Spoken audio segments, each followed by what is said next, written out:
An unruly JetBlue passenger was arrested for allegedly kicking and choking a flight attendant as he tried to storm the front of the plane, federal authorities.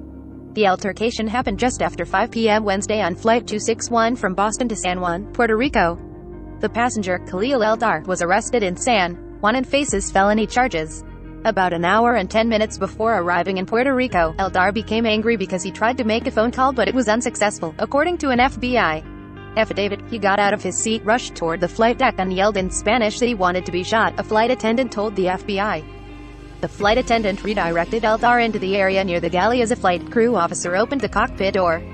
Eldar observed the door open and then grabbed the JetBlue flight attendant by their collar and tie with one hand while using his other hand to grab the overhead compartment to gain leverage to kick, the affidavit states.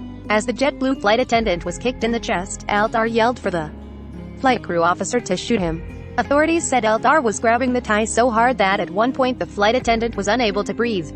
The flight attendant was able to loosen the tie and grab Eldar to prevent him from successfully breaching the galley area and gaining access to the flight deck.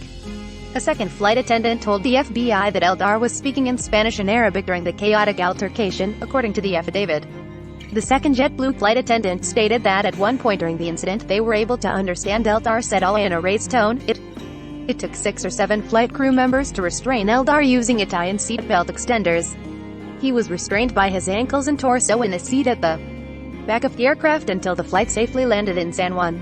It's not clear if Eldar has obtained an attorney. According to NBC Boston, he faces felony charges. JetBlue did not immediately return a request for comment Saturday.